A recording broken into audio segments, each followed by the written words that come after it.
بسم اللہ الرحمن الرحیم۔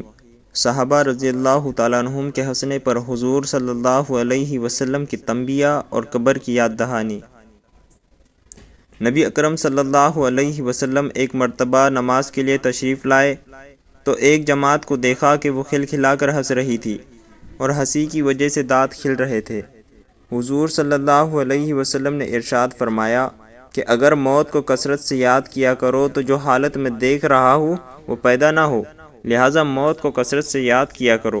قبر پر کوئی دن ایسا نہیں گزرتا جس میں وہ یہ آواز نہ دیتی ہو کہ میں اجنبیت کا گھر ہوں، تنہائی کا گھر ہوں، مٹی کا گھر ہوں، کیڑوں کا گھر ہوں۔ جب کوئی مومن قبر میں رکھا جاتا ہے تو وہ کہتی ہے کہ تیرا آنا مبارک ہے، بہت اچھا کیا تو آ گیا۔ جتنے آدمی زمین پر چلتے تھے تو ان سب میں مجھے زیادہ پسند تھا، آج جب تو میرے پاس آیا ہے تو میرے بہترین سلوک کو دیکھیں گا۔ اس کے بعد وہ قبر جہاں تک مردے کی نظر پہنچ سکے وہاں تک وسیع ہو جاتی ہے اور ایک دروازہ اس میں جنت کا کھل جاتا ہے جس سے وہاں کی ہوا اور خوشبوئیں اس کو آتی رہتی ہے۔ اور جب کوئی بد کردار قبر میں رکھا جاتا ہے تو وہ کہتی ہے کہ تیرا آنا نامبارک ہے، برا کیا جو تو آیا۔ زمین پر جتنے آدمی چلتے تھے ان سب میں تجھ ہی سے مجھے زیادہ نفرت تھی، آج جب تو میرے حوالے ہوا ہے تو میرے برتاؤ کو بھی دیکھ لیں گا۔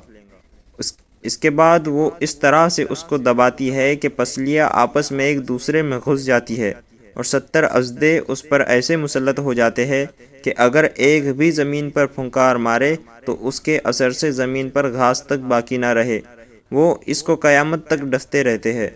اس کے بعد حضور صلی اللہ علیہ وسلم نے ارشاد فرمایا کہ قبر یا جنت کا ایک باغ ہے یا جہنم کا ایک گڑھا ہے۔ فائدہ: اللہ کا خوف بڑی ضروری ہے اور اہم چیز ہے۔ یہی وجہ ہے کہ حضور اقدس صلی اللہ علیہ وسلم اکثر کسی گہری سوچ میں رہتے تھے اور موت کا یاد کرنا اس کے لیے مفید ہے۔ اس لیے حضور اقدس صلی اللہ علیہ وسلم نے یہ نسخہ ارشاد فرمایا، کبھی کبھی موت کو یاد کرتے رہنا بہت ہی ضروری اور مفید ہے۔